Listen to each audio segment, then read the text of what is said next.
कहते हैं। तो बुद्ध वो व्यक्ति है जो दुख मुक्त होता है, दुख मुक्ति का बोधि ज्ञान प्राप्त करते हैं। इसलिए बुद्ध, स्वागत है आप सभी का। आप लोग देख रहे हैं बुद्धा's टीचिंग चैनल और हम यहाँ महाकारुणिक तथागत बुद्ध और उनके शिक्षाओं के विषय में चर्चा करते हैं।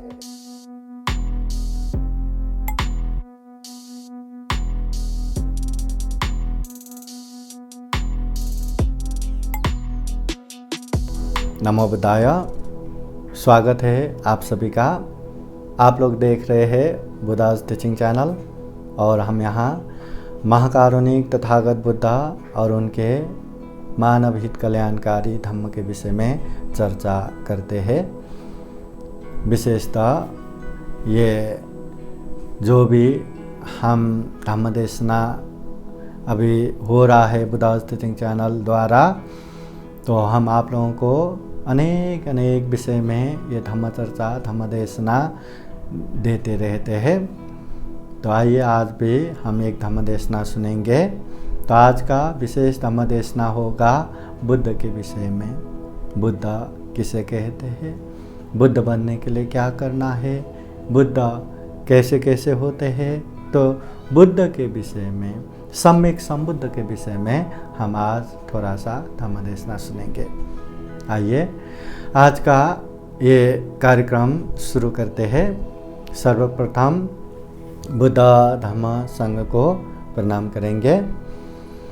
अरहं सम्मा संबुद्धो भगवा बुद्धं भगवन्तं अभिवादेमि। स्वाखातो भगवता धम्मो धम्मं नमस्सामि। सुपतिपन्नो भगवतो सावक संघो संघं नमामि। महाकारुणिक तथागत बुद्ध धम्म संघ को त्रिवार वंदना। आप सभी के जीवन में बुद्ध का आशीर्वाद रहे, धम्म का आशीर्वाद रहे, संघ का आशीर्वाद रहे, यही कामना करते हैं। तो आइए आज का धम्म देशना शुरू करते हैं। समन्ता चक्रवालेषु अत्रा गच्छन्तु देवता सधम्मं मुनिराजस्य शृण्वन्तु सगमोखदं। धम्मश्रवणकालो अयं बदन्ता। धम्मश्रवणकालो अयं बदन्ता। धम्मश्रवणकालो अयं बदन्ता। नमो तस्स भगवतो अरहतो सम्मा सम्बुद्दस्स। नमो तस्स भगवतो अरहतो सम्मा सम्बुद्दस्स। नमो तस्स भगवतो अरहतो सम्मा सम्बुद्दस्स। केचो मनुष्यपतिलाभो केचो मच्चान जीवितं। केचं सद्धम्मश्रवणं केचो बुद्धानं उपादो। सुखो बुद्धानं उपादो सुखसङ्गसत् सुखसद्धम्मदेशनं। सुखसङ्गससामग्ये समज्ञानं तपोसुखो। महाकारुणिक तथागत भगवान बुद्ध को त्रिवार वंदना। महाकारुणिक तथागत बुद्ध द्वारा देशित सुआख्यात धम्म को त्रिवार वंदना। महाकारुणिक तथागत बुद्ध के आर्य श्रावक संघ को त्रिबार वंदना। परम पूजनीय बोधिसत्व डॉक्टर बाबा साहब अम्बेडकर आज के कार्यक्रम में प्रत्यक्ष अप्रत्यक्ष जुड़े हुए संपूर्ण श्रद्धा संपन्न बुद्धि संपन्न उपासक उपासिकाएं, महाकारुणिक तथागत बुद्ध एक समय धम्म देशना देते हुए कहते हैं कि जो मनुष्य पति लाभ हो, इस दुनिया में मनुष्य का जन्म होना, मनुष्य जीवन प्राप्त होना ये दुर्लभ है। किच्छो मच्चान जीवितं, मनुष्य हो के मनुष्य की तरह जीना ये भी दुर्लभ है। किच्छं सद्धम्म देशनं, दुनिया में सही धम्म सद्धर्म सुनना ये भी दुर्लभ है।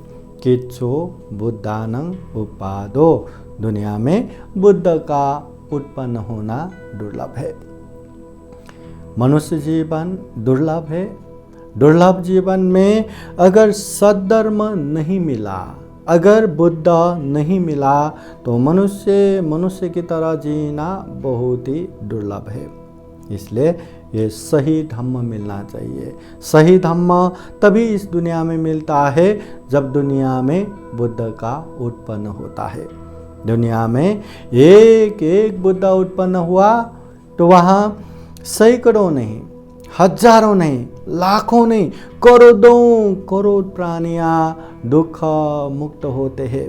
श्रोतापति फल, सकितागामी फल, अनागामी फल, अरहत फल को प्राप्त करते हैं और अपने जीवन को सही मार्ग में ले जाके अच्छे धम्म को पालन करते हुए गलत धम्म से दूर रह के जीवन सफल सार्थक बनाने वाले अनगिनत प्राणी रहता है।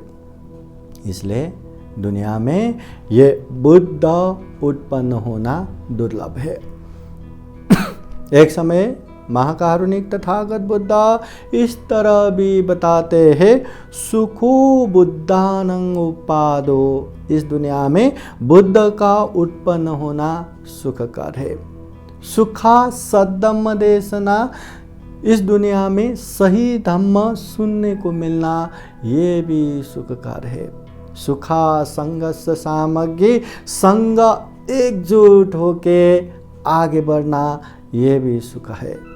समज्ञानं तपो सुखो, सही रूप से सभी लोग एकजुट होके तपना या दुख मुक्ति के मार्ग पे चलना ये भी सुखकर है। इसमें सुखो बुद्धानं उपादो, बुद्ध का उत्पन्न होना सुखकर है। किच्छो बुद्धानं उपादो, इस दुनिया में बुद्ध का उत्पन्न होना दुर्लभ है।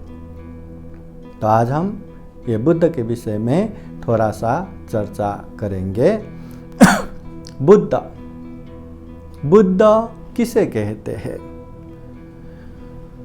जो व्यक्ति इस दुनिया में चार आर्य सत्य को बोध करते हुए परिपूर्ण होते हुए जो दुख मुक्त होता है उसे बुद्ध कहते हैं। बुद्ध को ही नाम विशेष नहीं है, ये गुण विशेष है। इसका मतलब ये है कि जब उनका जन्म हुआ, उनके माता महामाया देवी या उनके पिता शुद्धोधन राजा या दरबार के लोग या पुरोहित या बड़े लोग मिलके चलो अभी इसका नाम बुद्ध रख देते हैं करके बुद्ध रखा हुआ नाम नहीं है। जब उनका जन्म हुआ, जब नामकरण किया तो सर्व अर्थ सिद्ध करने वाले व्यक्ति है, इसलिए इसका नाम सिद्धार्थ रखेंगे करके सिद्धार्थ रखा था। दरबार के राजकुमार है इसलिए सिद्धार्थ कुमार। जब उन्होंने 29 साल के उम्र में पूरा राजपाट गृह त्याग किए, महाविनिष्क्रमण किया, उसके बाद उन्होंने 6 साल तक दुष्कर तपस्या भी किया। फिर उसके बाद उन्होंने मध्य मार्ग में लग के शील समाधि प्रज्ञा का अभ्यास करते हुए चार आर्य सत्य को बोध किया। जब बुद्ध गया के बोधि वृक्ष के नीचे उन्होंने बुद्धत्व ज्ञान प्राप्त किया, तभी वो बुद्ध बन गए। जो भी व्यक्ति इस दुनिया में ये 4 आर्य सत्य ज्ञान को बोध करके परिपूर्ण होता है, वो दुख मुक्त होता है, वो बुद्ध बनता है। इसलिए इस दुनिया में बुद्ध हर कोई बन सकता है। बुद्ध हर कोई बन सकता है। दुनिया में एक ही बुद्ध नहीं है। सिद्धार्थ गौतम बुद्ध इस दुनिया में एक ही बुद्ध नहीं है। न जाने उनसे पहले कितने बुद्ध बन के गए, न जाने भविष्य में कितने बुद्ध आएंगे। तो जो ये ज्ञान प्राप्त करेगा उसको बुद्ध कहेंगे। इसलिए हम जब भी बुद्ध वंदना करते हैं तो बुद्ध वंदना में भी एक गाथा लेते हैं ना, ये च बुद्धा अतीता च, ये च बुद्धा अनागता, पच्चुपन्ना च ये बुद्धा, अहं वन्दामि सर्वदा। ये च बुद्धा अतीता च, अतीत में पहले जितने बुद्ध बन चुके हैं। ये च बुद्धा अनागता, भविष्य में जो आने वाले बुद्ध है। पाचुपन्ना चहे बुद्धा, जो वर्तमान समय में बुद्ध है। मैं उन सारे बुद्धों को नमस्कार करता हूँ, वंदना करता हूँ। पहले भी बहुत बुद्ध बन चुके हैं। अभी सिद्धार्थ गौतम बुद्ध, भविष्य में मैत्रेय बुद्ध आने वाले हैं। अनेक अनेक बुद्ध आने वाले हैं। दुनिया में 28 बुद्ध बन के जा चुके हैं। मतलब जो कोई भी यह ज्ञान प्राप्त करेगा उसे बुद्ध कहते हैं। तो बुद्ध वो व्यक्ति है जो दुख मुक्त होता है, दुख मुक्ति का बोधि ज्ञान प्राप्त करते हैं। इसलिए बुद्ध अपने आप में ज्ञान का भंडार है। ऐसे बुद्ध के हम शरण जाते हैं। बुद्धम शरणम गच्छामि, हम बुद्ध के शरण जाते हैं। तो बुद्ध केवल सिद्धार्थ गौतम या एक व्यक्ति के शरण में नहीं जा रहे, हम बुद्ध के शरण जा रहे, हम बोधि ज्ञान के शरण जा रहे, हम ज्ञान के भंडार के शरण जा रहे। और इतने ज्ञान के भंडार के हम शरण जाए और बुद्धू बन के रह जाए, और अज्ञानी बन के रह जाए, और मूर्ख बन के रह जाए, उसमें क्या कल्याण है। इसलिए बुद्ध को अच्छे से समझ पाएंगे, बुद्ध को अच्छे से जान पाएंगे तो महसूस करके हम बुद्ध मतलब जो ज्ञान को हम भी आचरण करने की कोशिश करेंगे, हम भी उसको परिपालन करने की कोशिश करेंगे, हम भी बुद्ध बनने की कोशिश करेंगे। कहते हैं हर व्यक्ति में बोधि है, हर व्यक्ति में बुद्ध बनने की वो बोधि है हमारे मन में। पर हुआ यूं कि जिस तरह हीरे कीचड़ में गिरने से, कीचड़ से ऐसे ढक जाता है कि हीरा कितना भी चमकीला हो उसका तेज खत्म हो जाता है, वो कीचड़ से लिपट लिपट के तेज खत्म हो जाएगा। वैसे ही हमारे मन में भी वो बोधि चित्त है, हम भी बुद्ध बन सकते हैं, मगर वो कीचड़ मतलब मैल मतलब क्लेश, वो राग द्वेष मोह ऐसे अनेक क्लेश से ऐसे मतलब वो बोधि को आवरण की तरह लिपट लिपट के बैठे हैं कि वो बोधि बाहर आ ही नहीं पा रहे। जिस दिन हम हीरे को कीचड़ से निकालेंगे, साफ करेंगे, देखेंगे फिर उसका चमक कितना तेज है। उसी तरह हमारे मन के, हमारे चित्त के वो बोधि चित्त को भी हम उजागर करेंगे या वो आवरण वो क्लेश को निर्मूल करेंगे तो हम भी बुद्ध बन पाएंगे। याद रखना, जो भी इस दुनिया में बोधि ज्ञान को प्राप्त करेंगे, जो भी इस दुनिया में 4 आर्य सत्य को बोध करेंगे, पालन करते हुए परिपूर्ण होंगे, उसे बुद्ध कहते हैं। अभी बोधि ज्ञान महाकारुणिक तथागत बुद्ध गया के बोधि वृक्ष के नीचे जब वैशाख पूर्णिमा के दिन उन्होंने बोधि ज्ञान प्राप्त किया। बोधि ज्ञान में 3 ज्ञान प्राप्त करते हैं, पूर्वानुस्मृति ज्ञान, च्युत्योत्पत्ति ज्ञान, आश्रव 6 ज्ञान। ये 3 ज्ञान प्राप्त करते हुए वो बुद्ध बनते हैं। पूर्वानुस्मृति ज्ञान, पूर्व जन्म के अनेक बातें याद करने की ज्ञान। च्युतोत्पत्ति ज्ञान, च्युत उत्पत्ति या उदय व्यय की ज्ञान, मतलब कैसे इंसान का जन्म हो रहा है, कैसे मर रहा है, कैसे उत्पन्न हो रहा है, कैसे विनाश हो रहा है, ऐसे च्युत और उत्पन्न उदय व्यय की ज्ञान, च्युतोत्पत्ति ज्ञान उन्होंने प्राप्त किया। फिर आश्रव क्षय ज्ञान, अपने आश्रव को क्षय करके, अपने क्लेश को निर्मूल करके आश्रव क्षय ज्ञान प्राप्त किया। ये ज्ञान प्राप्त करने के बाद वो बुद्ध बन गए। और ये जो 4 आर्य सत्य को बोध करके वो बुद्ध बने, ये 4 आर्य सत्य बोले तो दुख आर्य सत्य, दुख समुदय आर्य सत्य, दुख निरोध सत्य, दुख निरोध गामिनी प्रतिपदा आर्य सत्य। दुख आर्य सत्य बोले तो दुनिया में दुख ही दुख से भर पड़ा है। जन्म से लेके मृत्यु पर्यंत तक यहाँ अनेक दुख से भर पड़ा है। जाति भी दुखा, यहाँ जन्म होना ही दुख है। जरा भी दुखा, यहाँ बुढ़ापा आना दुख है। व्याधि भी दुखो, यहाँ बीमार होना दुख है। मरणम भी दुखं, यहाँ मृत्यु होना दुख है। प्रिय ही विपयोगो दुख, जब प्रिय है उससे बिछोड़ होना दुख है। अप्रिय ही संपयोगो दुखो, जो अप्रिय है उसके साथ रहना दुख है। यम पी छंग न लभते तम पी दुखं, जो हम इच्छा करते हैं वो पूरा नहीं होते, वो दुख है। संक्षिप्तेन पंच उपादान खंदा दुखा, संक्षिप्त में ये 5 स्कंद रूपी शरीर धारण करना ही दुख है। ये नाम रूप रूपी शरीर धारण करना ही दुख है। दुख ही दुख है, ये सत्य है। जब सत्य को जान के हम स्थिर रहेंगे, शांत रहेंगे, वो दुख आर्य सत्य बन जाएगा। इसलिए दुख को जानना है, बोध करना है, दुख को और बढ़ाते नहीं बैठना। दुख तो सत्य है।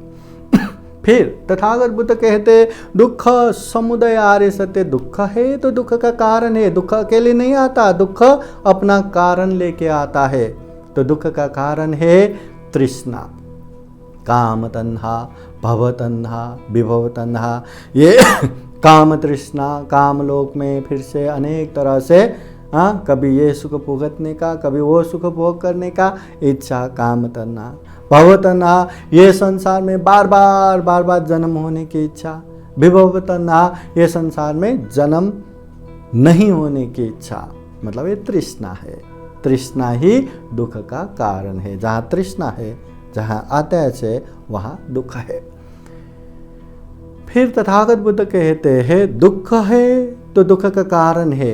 अगर दुख है, दुख का कारण है, तो दुख मुक्त अवस्था भी है। वह अवस्था है निर्वाण। निर्वाण, जहाँ तृष्णा का नामो निशान नहीं, जहाँ तृष्णा पूर्णतः खत्म होता है, वह अवस्था को निर्वाण कहते हैं। निर्वाण में पहुंचने के बाद सभी क्लेश खत्म, सभी दुख कष्ट खत्म, और आने वाले दुख कष्ट के कारण भी जड़ से निर्मूल हो गया। तो ऐसे निर्वाण पहुंचना ही दुख मुक्त अवस्था है। अगर निर्वाण पहुंचना दुख मुक्त अवस्था है, तो निर्वाण पहुंचने का मार्ग भी है, और वो मार्ग है आर्य अष्टांगिक मार्ग। वो मार्ग है मध्यम मार्ग। उसे शील, समाधि, प्रज्ञा भी कहते हैं। शील में 3 मार्ग आता है, समाधि में 3 मार्ग आता है, प्रज्ञा में 2 मार्ग आता है। इस तरह 8 अंग युक्त आर्य अष्टांगिक मार्ग। जो व्यक्ति ये आर्य अष्टांगिक को बोध करते हैं, पालन करते हैं, परिपूर्ण होते हैं, वो बुद्ध बनते हैं। कभी कभी विद्वान लोग ऐसे भी कहते हैं कि महंत जी, हमने तो ये 4 आर्य सत्य को अच्छे से जान लिया, आर्य अष्टांगिक मार्ग को अच्छे से जान लिया, फिर भी हम बुद्ध क्यों नहीं बन रहे? सब आता है, दुख ये है, दुख का कारण ये है, दुख मुक्त निर्वाण ऐसा है, और निर्वाण पहुंचने का मार्ग ये है। हमने सब जान लिया और लोगों को भी अच्छे से बता सकते हैं, सब बोध हो गया, फिर भी हम दुख मुक्त क्यों नहीं हो रहे? अरे निर्वाण तो छोड़ दो, श्रोतापति भी नहीं प्राप्त हो रहे, दुख मुक्ति मार्ग फल ही प्राप्त नहीं हो रहे। क्यों? क्योंकि ये केवल जानना परिपूर्ण नहीं है। जानना है, जानने के बाद उसको अभ्यास करना है, व्यवहार में पालन करना है। न केवल पालन करना, परिपूर्ण होना है। जब परिपूर्ण होंगे तभी हम दुख मुक्ता मार्ग फल में पहुंच सकते हैं। इसलिए इस दुनिया में जो व्यक्ति ये 4 आर्य सत्य को बोध करेंगे, परिपूर्ण हो जाएंगे, उसे बुद्ध कहते हैं। जो व्यक्ति बोध ज्ञान प्राप्त करेंगे उसे बुद्ध कहते हैं। अभी यहाँ बुद्ध कौन बन सकता है? बुद्ध कोई भी बन सकता है। क्या बुद्ध पुरुष ही बन सकता है क्या? क्या बुद्ध नारी नहीं बन सकता क्या? तो जवाब है, चाहे पुरुष हो चाहे नारी हो, बुद्ध हर कोई बन सकता है। पर हाँ, जानना ये भी जरूरी है कि यहाँ बुद्ध भी 3 प्रकार के हैं। 3 प्रकार के बुद्ध हमें जानना है।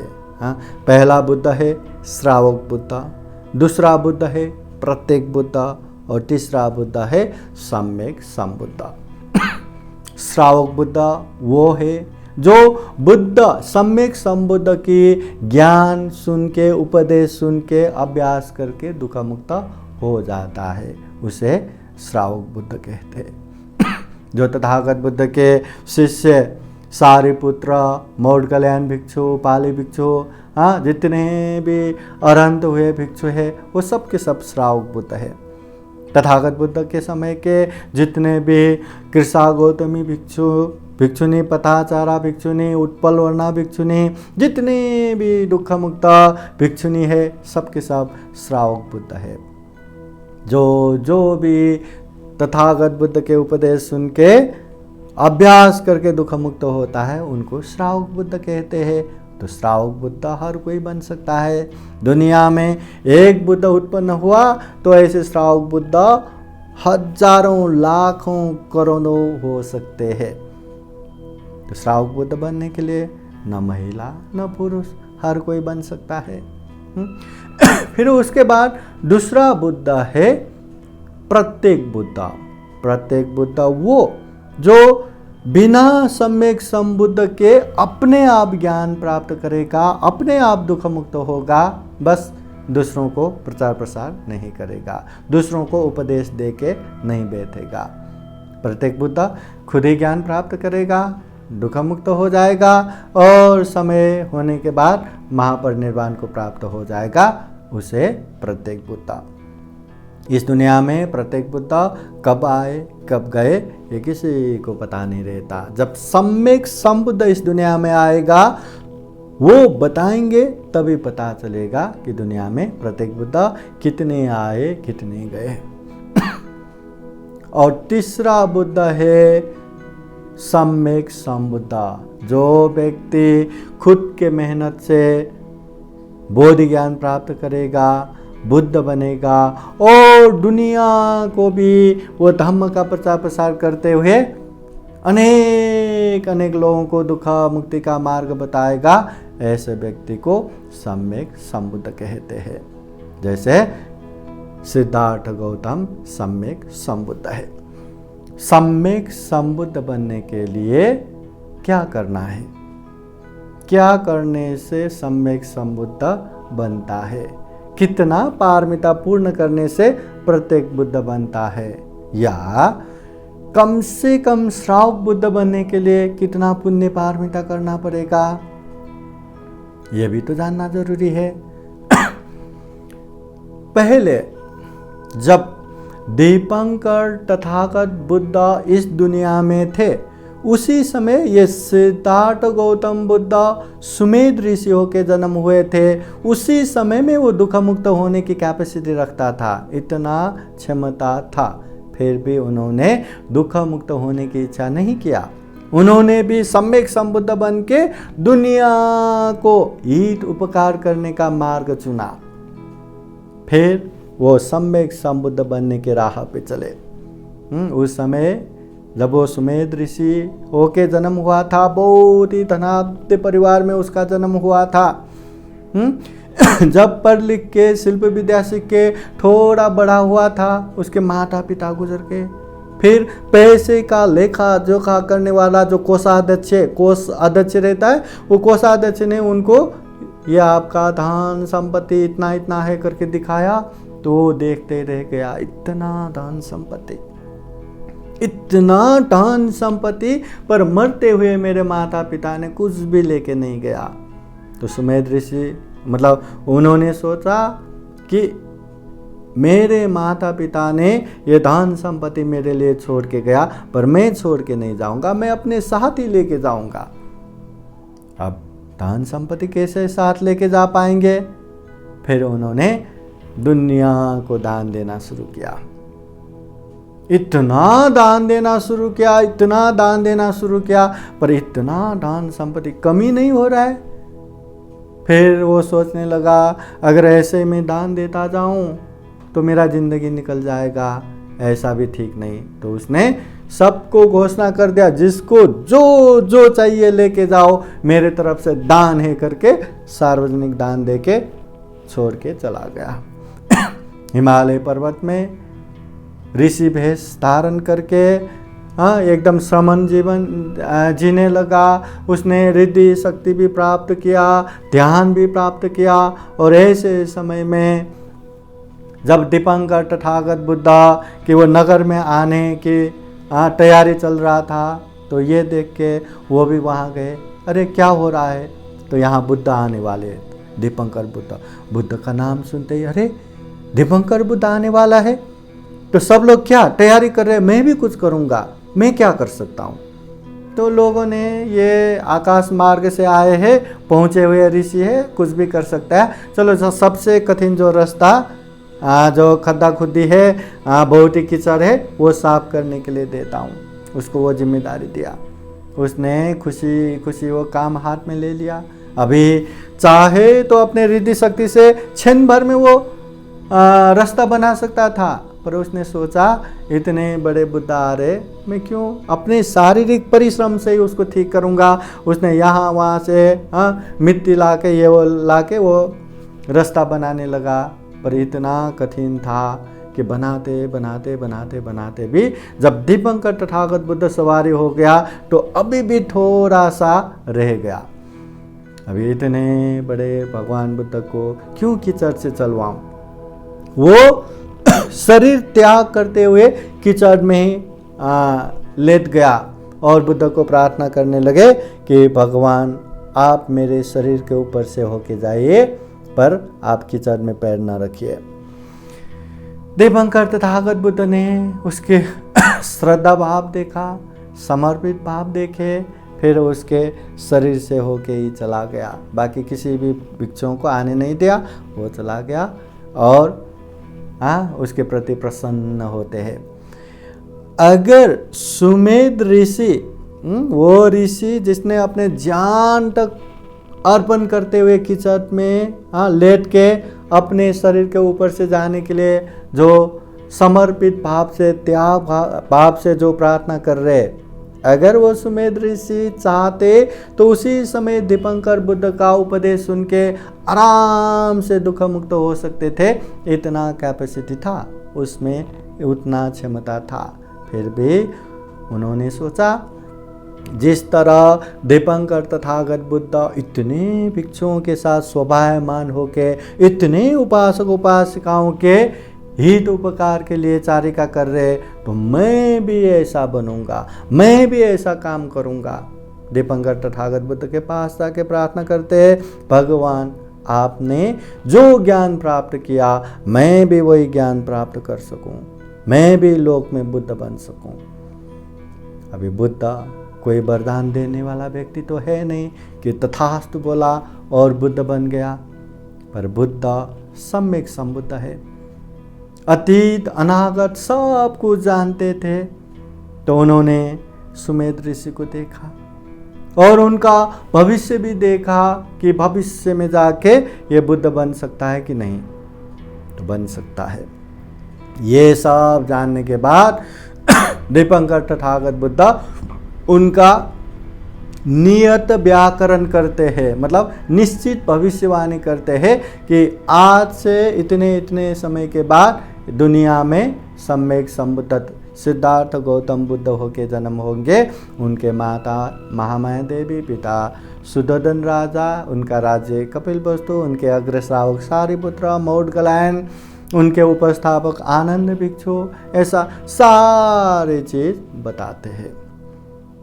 आशीर्वाद मिल गया कि बुद्ध बनने का, सम्यक संबुद्ध बनने का, भविष्य में सम्यक संबुद्ध बनने का। तो सुमेध ऋषि अब सोचते हैं कि मुझे अभी सम्यक संबुद्ध बनना है, मुझे भी इस तरह का बुद्ध बनना है, तो उसके लिए मैं क्या करूं? पहले के बुद्ध क्या करते हैं, क्या करके जाते थे? तो ऐसा सोच के क्या करना चाहिए सोचते हैं। पहले के बुद्ध क्या करते थे वो भी सोचते अच्छा ऐसा दान पारमिता पूर्ण करना चाहिए, शील पारमिता पूर्ण करना चाहिए, नैष्क्रम पारमिता पूर्ण करना चाहिए, वीर्य पारमिता पूर्ण करना चाहिए, प्रज्ञा पारमिता पूर्ण करना चाहिए, शांति पारमिता पूर्ण करना चाहिए, सत्य पारमिता पूर्ण करना चाहिए, अधिष्ठान पारमिता पूर्ण करना चाहिए, मैत्री पारमिता पूर्ण करना चाहिए, उपेक्षा पारमिता पूर्ण करना चाहिए। ये 10 पारमिता पूर्ण करने के बाद फिर 10 उपपारमिता भी पूर्ण करना चाहिए। फिर 10 उपपारमिता पूर्ण करने के बाद 10 परमत्थ पारमिता भी पूर्ण करना चाहिए। दुनिया में जो भी सम्यक संबुद्ध बने सारे के सारे यही मार्ग पे चल के यही पारमिता पूर्ण करते हुए सम्यक संबुद्ध बनते हैं। फिर तब से लेके सुमेध ऋषि ने बुद्ध बनने के लिए, सम्यक संबुद्ध बनने के लिए ये 10 पारमिता, 10 उपपारमिता, 10 परमत्थ पारमिता पूर्ण करते हैं। 4 लाख एक असंख्य कल्प तक उन्होंने ये पारमिता पूर्ण करते करते करते परिपूर्ण होने के बाद अंतिम समय में सिद्धार्थ बोधिसत्व होकर जन्म लेते हैं। 29 साल की उम्र में उन्होंने महाविनिष्क्रमण करते हैं, सारे दरबार सुख सब छोड़ के श्रमण भेष करते हैं, 6 साल दुष्कर तपस्या करते हैं और जीवन के 35 साल कंप्लीट होके 36 साल पहुँचते पहुँचते उन्होंने बोधि ज्ञान प्राप्त करते हुए सम्यक संबुद्ध बनते हैं। तो ये 10 पारमिता, ये 10 उपपारमिता, ये 10 परमत्थ पारमिता, ये 30 पारमिता पूर्ण करने की वजह से ही दुनिया में सम्यक संबुद्ध बनते हैं।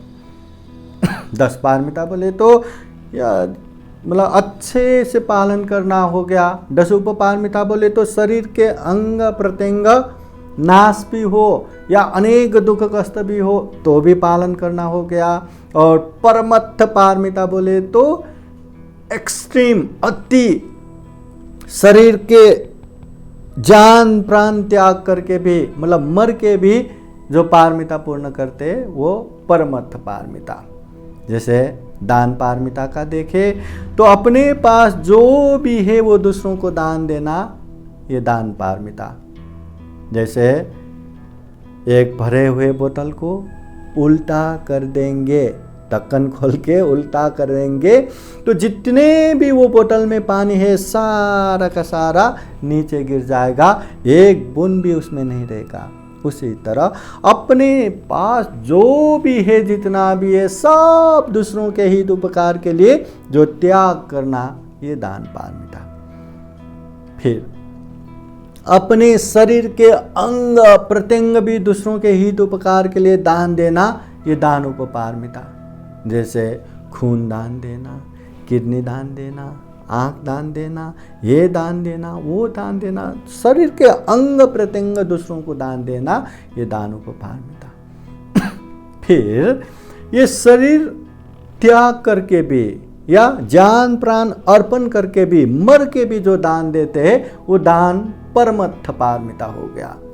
भूखे भगिनी को ये बच्चे भी दूध पी रहे भूखे बघिनी के दूध नहीं निकल रहे, तो ऐसे में वो भी मरने वाले, बच्चे भी मरने वाले। सबकी जान बचाने के लिए खुद बघिनी के सामने आहार बनने के लिए जाते हैं महासत्व राजकुमार।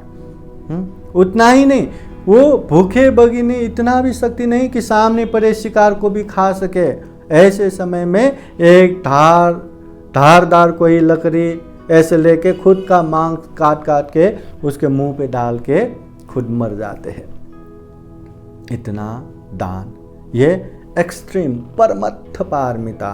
ऐसे पारमिता केवल जो बुद्ध बनने वाले हैं वही कर सकते हैं, सामान्य लोग नहीं कर सकते। तो जो व्यक्ति 10 पारमिता, 10 उपपारमिता, 10 परमत्थ पारमिता पूर्ण करते करते करते करते परिपूर्ण होता है, वही सम्यक संबुद्ध बनते हैं। और जो इस दुनिया में 10 पारमिता और 10 उपपारमिता पूर्ण करते हैं, परमत्थ पारमिता नहीं, 10 पारमिता 10 उपपारमिता पूर्ण करते हैं, वो व्यक्ति ये प्रत्येक बुद्ध बनते हैं, खुद बुद्ध बनते हैं, दूसरों को प्रचार प्रसार नहीं करते और परिनिर्वाण प्राप्त करते हैं। और जो व्यक्ति 10 पारमिता पूर्ण करते हैं, 10 उपपारमिता नहीं, 10 परमत्थ पारमिता नहीं, पर 10 पारमिता पूर्ण करते हैं, वो श्रावक बुद्ध बन सकते हैं। इसका मतलब हमें दुख मुक्त भी होना है, हमें अनंत भी होना है, हमें निर्वाण भी प्राप्त करना है, तो ये 10 पारमिता पूर्ण करना है। मतलब 10 पारमिता का 10 घड़ा है, उसमें हमें वो पारमिता पूर्ण करना है। दान पारमिता पूर्ण करना है, शील पारमिता पूर्ण करना है, निष्क्रम त्याग पारमिता पूर्ण करना है, वीर्य पराक्रम पारमिता पूर्ण करना है, प्रज्ञा पारमिता पूर्ण करना है, क्षमति सहनशीलता पारमिता पूर्ण करना है, सत्य पारमिता पूर्ण करना है, अधिष्ठान पारमिता पूर्ण करना है, मैत्री पारमिता पूर्ण करना है, उपेक्षा तटस्थ भाव ये पारमिता पूर्ण करना है। जब ये पारमिता पूर्ण होगा तब हम दुख मुक्त बन सकते हैं, अनंत हो सकते हैं, निर्वाण हो सकते हैं, श्रावक बुद्ध बन सकते हैं। तो हमें कम से कम भी श्रावक बुद्ध बनना है तो ये 10 पारमिता पूर्ण करते करते करते जाना है। कम से कम अभी ये 10 पारमिता पूर्ण करके दुख मुक्त ना भी हो सके तो इतना पुण्य करना है, इतना पुण्य करना है, भविष्य में जब इस दुनिया में ये मैत्रेय बुद्ध आए तो कम से कम हम इंसान होके जन्म प्राप्त करें, कम से कम हम वो बुद्ध के सामीप्यता में आए, कम से कम हम मैत्रेय बुद्ध के उपदेश सुन के अभ्यास करके दुख मुक्त बन पाए। हमें उतना पुण्य तो करना है, इतना धम्म तो करना है। महाकारुणिक तथागत बुद्ध के सारांश उपदेश हमेशा यही रहता है, चाहे पहले बुद्ध बन के गए हो, अभी बुद्ध जो बने हैं, भविष्य में जो बुद्ध बनने वाले, सारे बुद्धों के सारांश उपदेश यही रहता है। सब पाप सकरणं कुशल उपसंपदा सचित परियोदपनं ये तं बुद्धान शासनं, ये तं बुद्धान शासनं, ये बुद्धों का शासन है, उपदेश है, शिक्षा है, धम्म है। बुद्धों का, एक बुद्ध का नहीं, बुद्धों का, जितने भी इस दुनिया में बुद्ध बन के गए हैं या होंगे, सारे बुद्धों का ये सारांश उपदेश यही है। क्या है? सब पाप स अकरण, सभी प्रकार के पाप नहीं करना। कुशल स उपसंपदा, जो भी कुशल है, जो भी धम्म है, जो भी पुण्य है, उसको संपादन करना, पालन करना। सचित परियोदपनं, अपने चित्त को परिशुद्ध करना, क्योंकि चित्त जड़ है, चित्त प्रमुख है। मन शुद्ध रहा तो मुंह से भी अच्छे अच्छे बोल पाएंगे, मन शुद्ध रहा तो शरीर से भी अच्छा कर पाएंगे, मन अशुद्ध रहा तो जो भी बोलेंगे गलत ही बोलेंगे, जो भी करेंगे गलत ही करेंगे। इसलिए जड़ में जाके शुद्ध करना है तो मन को परिशुद्ध करना है, मन को संयमित करना है। इसलिए सचित पर्योदपनम, पाप नहीं करना, पुण्य करना, अपने चित्त को परिशुद्ध करना। तो इसलिए इतने पवित्र हम बुद्ध के शरण में मतलब आ रहे हैं। बुद्ध जानते हैं हम, बुद्ध के शरण जाके अपने आप को उपासक उपासिकाएं भिक्षु भिक्षुनी कहते हैं हम। तो हमें बुद्ध को अच्छे से जान के समझ के बोध करके जिस तरह बुद्ध बने हमें भी उसी तरह बुद्ध बनना है। कम से कम सम्यक संबुद्ध ना तो प्रत्येक बुद्ध ना तो कम से कम श्रावक बुद्ध बनना है। अगर बुद्ध बनेंगे तो सभी दुखों से मुक्त हो जाएगा। अभी बुद्ध का सारांश 9 गुण है जो हम बुद्ध वंदना में भी देते हैं। इतिपिसो भगवा अरहं सम्मा संबुद्धो विद्याचरण संपन्नो सुगतो लोकविदु अनुतरो पुरीश धम्म सारथी सत्था देव मनुष्यानं बुद्धो भगवा इति।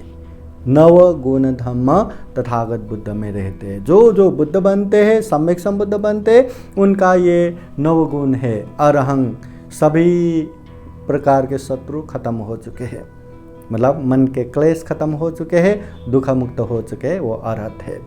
सम्मा संबुद्ध, वो सम्यक संबुद्ध है। हाँ, सभी प्रकार के बातें वो जानते हैं। विद्याचरण संपन्न, विद्या और आचरण से संपन्न है। जो बोलते हैं वही करते हैं, जो करते हैं वही बोलते हैं। यथावादी तथाकारी, तथावादी यथाकारी, तथागत बुद्ध है। सुगतो, वो सुगतो अच्छे जगह पे जा चुके हैं, निर्वाण प्राप्त कर चुके हैं। लोक विज्ञ, लोक के विज्ञ है, तीनों लोक को अच्छे तरह से जानते। अरहं सम्मा संबुद्धो विद्याचरण संपन्नो सुगतो लोकविदु अनुतरो पुरीश धम्म सारथी। अनुपम, लोगों को दमन करने में अनुपम सारथी, मतलब कैसे भी लोग हो उसको अच्छे से रास्ते पे लेके आना। हाँ, ऐसे सारथी समान। सत्ता देव मनुष्यानं, देव और मनुष्य के शास्ता। बुद्धो, वो बुद्ध है। भगवा, वो भगवान है, भाग्य गुण से युक्त है, या राग द्वेष मोह को भग्न कर चुके वो भगवान है। तो ऐसे 9 गुण युक्त बुद्ध है। इसके बावजूद भी बुद्ध के अनगिनत गुण धम्म रहता है। कहते हैं एक बुद्ध इस दुनिया में उत्पन्न हुआ और उसने दूसरे बुद्ध का गुण धम्म प्रशंसा करने लगे तो वो बुद्ध का पूरा जीवन खत्म हो जाएगा, मगर दूसरे बुद्ध का प्रशंसा या गुण धम्म खत्म नहीं होगा। इतना विशाल, इतना महान रहते हैं बुद्ध गुण। तो हमें बुद्ध को अच्छे से जानना है, महसूस करना है, और ऐसे बुद्ध तो हमारा आद्य गुरु है। ऐसे गुरु, ऐसे भगवान, ऐसे बुद्ध के हम शरण में आए हैं। तो हमें अपना जीवन भी अच्छा बनाना है, सीखना है, जानना है, अभ्यास करना है, और हमारे जीवन को भी अच्छा बनाने की कोशिश करना है।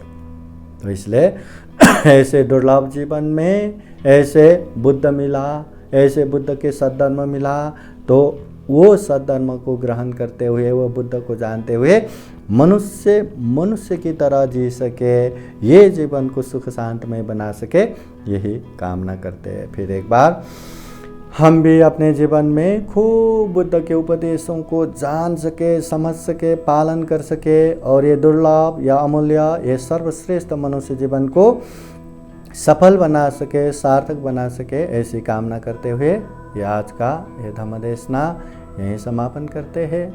सबका मंगल हो, सबका कल्याण हो। भवतु सब्ब मंगलं। साधु साधु साधु। धम्म देशना के अंत में आप सभी को बुद्धवाणी पाली गाथा द्वारा आशीर्वाद देते हैं। आप सभी के जीवन में बुद्ध का आशीर्वाद रहे, धम्म का आशीर्वाद रहे, संघ का आशीर्वाद रहे।